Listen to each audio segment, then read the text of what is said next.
What up, y'all? y'all? It's your boy Drill. Oh, this your girl Cash. Back with another video. Yes, we are. Got some Mr. Ballin', y'all. We got the creepiest attic in America. The creepiest attic? The creepiest attic. So somebody probably thought they had the creepiest attic. This is the creepiest one right here. We all about to find out. Make sure y'all got your snacks. Your blankets, your drinks, or whatever you want. Subscribe up, man. Let's get it. Sometimes the truth is stranger than fiction, and today's story definitely demonstrates that. But before we get into that story, if you're a fan of the strange, dark, and mysterious delivered in story format, then you've come to the right place because that's all we do, and we upload once a week. So if that's of interest to you, please offer to make the like button a nice fresh batch of donuts, but instead of filling them with custard, fill them with mayonnaise. Also, please subscribe to our channel and turn on all notifications so you don't miss any of our weekly uploads. Okay, let's get into today's story.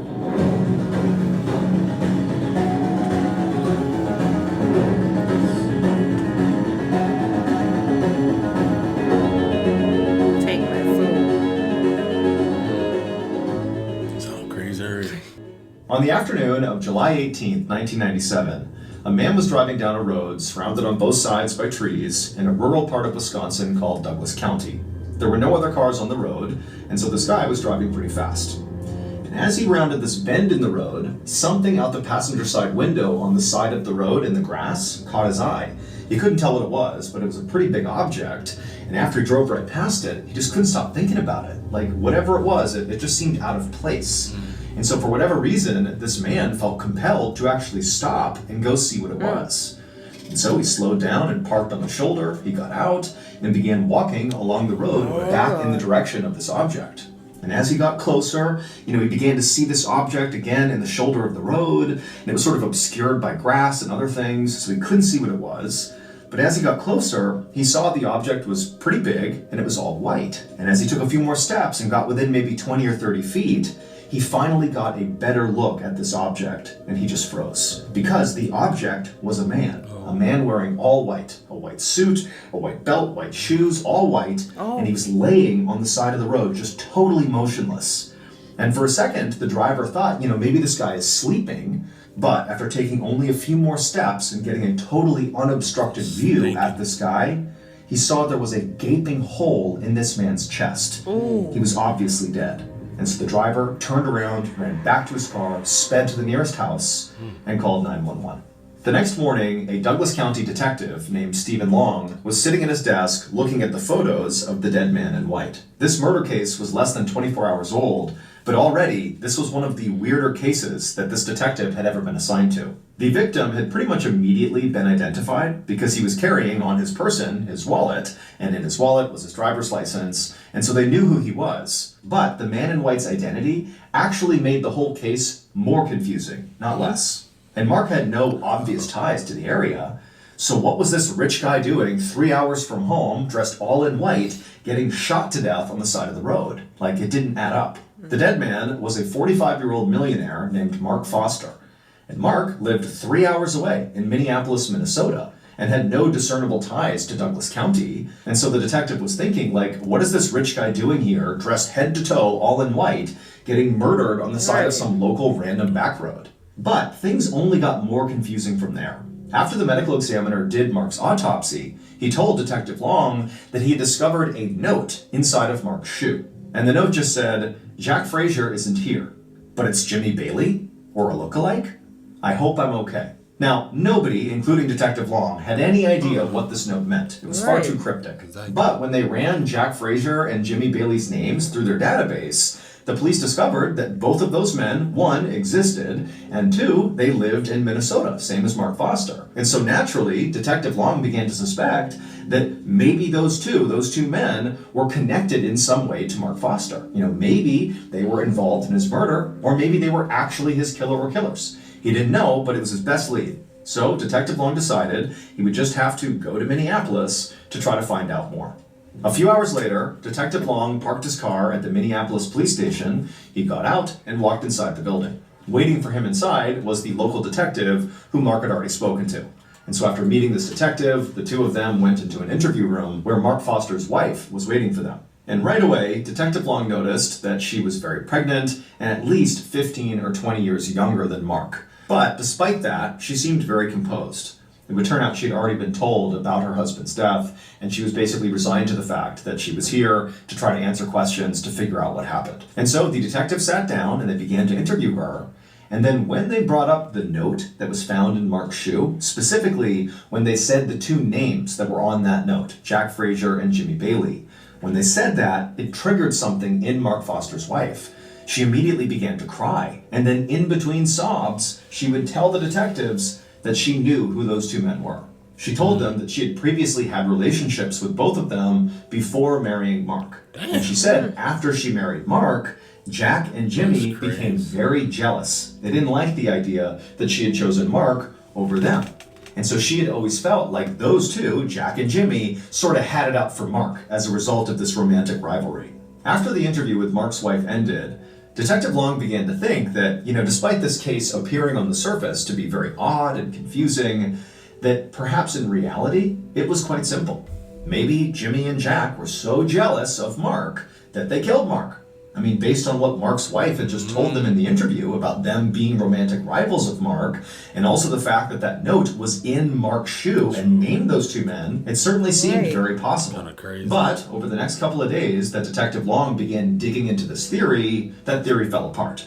Because it would turn out, Jack Frazier and Jimmy Bailey had absolutely airtight alibis. They simply couldn't have been the killers. Now, Detective Long was obviously frustrated. He felt like he really had it here. But he was not deterred. He decided his next move would be to try to better understand his victim. To this point, he had already interviewed a lot of Mark's friends and family, but something he had not done yet was simply go to Mark's house and have a look around. So Detective Long got a search warrant, and on July 29th, roughly a week after Mark was killed, Detective Long, along with another detective, pulled up in front of Mark Foster's large two-story home in the middle of a quiet suburban neighborhood. Now, from the outside, the home looked totally ordinary relative to its neighbors, but once they got inside the house, it was anything but. The detectives made their way up to the front door and knocked, and a few seconds later, Mark Foster's wife opened up the door and let them inside.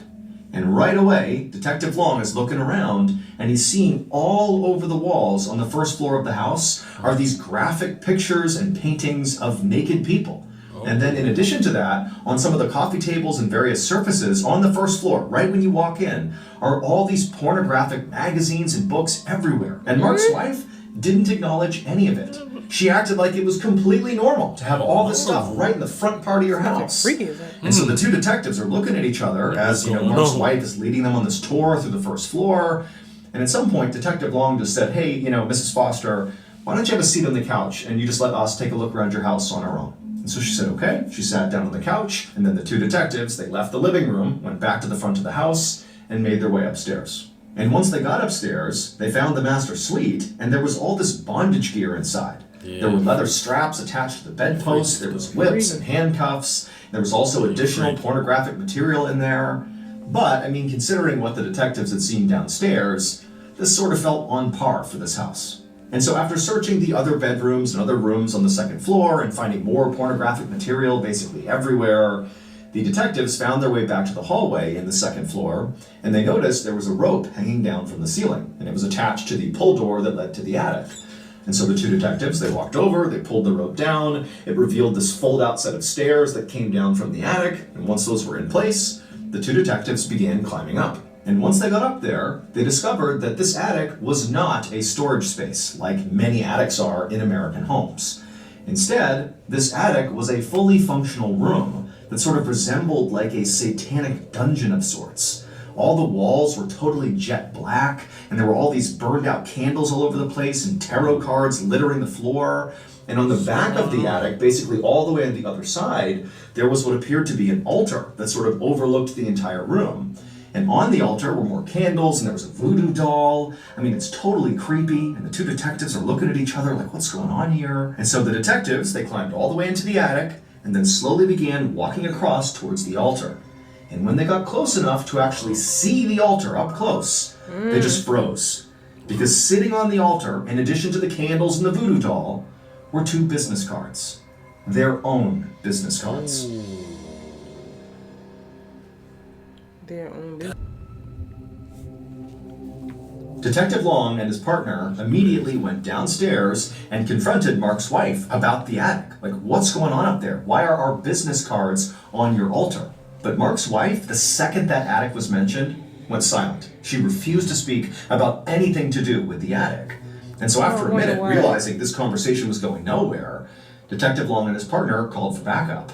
And as they waited for backup, the two of them stepped away from Mark's wife and began speculating, like, is this a cult? Was Mark a part of a cult that, like, ran it out of his attic? Like, what's going on here? Right. And are we being targeted by the cult? Is that why our names are on the altar? A few minutes later, backup arrived, and they would do a much more extensive search of the property. That's crazy. But other than finding more pornographic materials and, bondage gear, there really wasn't anything else substantive that connected Mark or his wife to what happened to Mark, or what Mark was even doing in this house. Was he in a cult? They didn't know. And so ultimately, Detective Long and his partner told Mark's wife, who still is being quiet at this point, that she should not leave town because they were going to follow up with her soon. Now, in fairness, Detective Long couldn't tell if Mark's wife was being silent and not talking about what was going on in her house because, she was complicit in some way in what happened to Mark, or if she was maybe being threatened by somebody and she was afraid to talk. They didn't know. But either way, after leaving the property after the search was over, Detective Long and his partner felt like their next move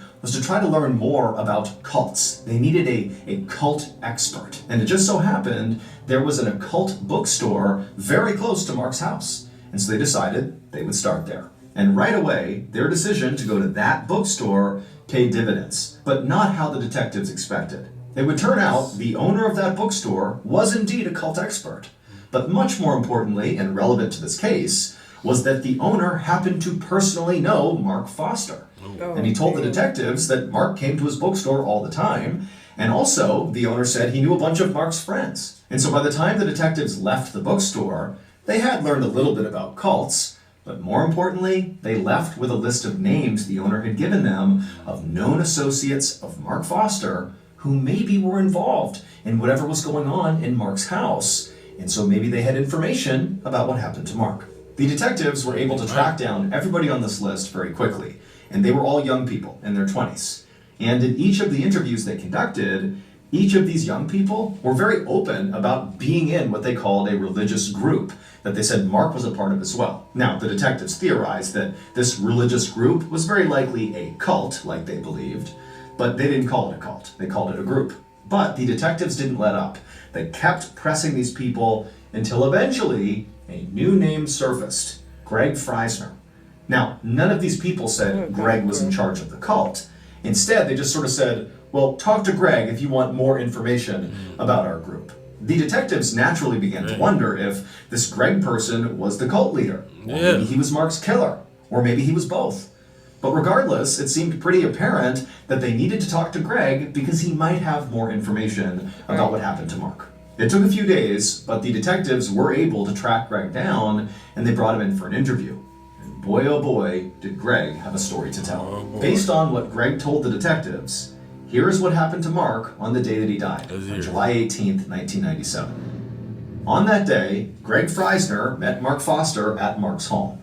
And when Mark came outside, he was dressed head to toe in white, something he would do for special ceremonies. And so Mark, he came down the steps, didn't say a word to Greg. They went to Greg's car. Greg hopped in the driver's seat, and Mark climbed into the back seat. And before long, they took off and began driving northeast. And for hours, these two just drove in total silence. Mark just stared out the window, and Greg focused on driving.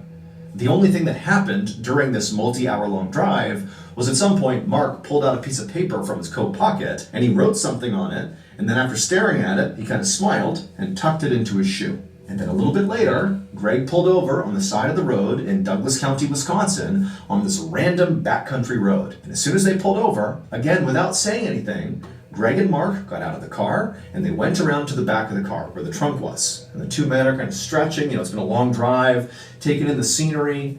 And then before long, Greg pops open the trunk. And in the trunk is a rifle. Neither man have any strong reaction to this. Greg just reaches down, pulls the rifle out, and Mark, calm as can be, just begins walking over to the side of the road, to the shoulder. And then once he got to the shoulder, Greg came over and stood right in front of him and just looked intently into Mark's eyes, looking for the signal. And at some point, after Mark kind of composed himself, he nodded at Greg. At which point Greg raised that rifle, placed the barrel directly on Mark's chest, and fired. Mark crumpled to the ground, and he laid there for a second just moaning horribly, and Greg just stood over him watching until finally Mark went silent and died, at which point Greg casually went back to his car, got inside, and drove home. The only time he stopped was to throw his rifle into a nearby river. But once Greg got home, he was overjoyed because he knew the sacred ritual he had just carried out with Mark had been a total success. It had gone exactly to plan. It would turn out Mark Foster was absolutely a member of that religious group, the cult, if you will. Except he was not just a member. He was the cult's leader. And Mark is the one who orchestrated his own death. However, Mark did not view his death as him actually dying. Quite the opposite. We celebrate life as we celebrate death. Death is nothing to be afraid of. Death is a great crossroads, a change in attitude, a change in longitude, a change in the way that we perceive our spirit. When we reach that portal, they'll ring some golden bells. He believed that what he and Greg, his most devout follower, were going to do, this sacred ritual, was after Greg fires the shot into his chest and ends this body's life, that his soul, his consciousness, and his power will be transferred into Greg. Basically, his soul will go into Greg. And Mark believed once this transfer happened, that basically he would be immortal, that his soul would never die. It would stay in Greg and then maybe at some point get transferred to somebody else.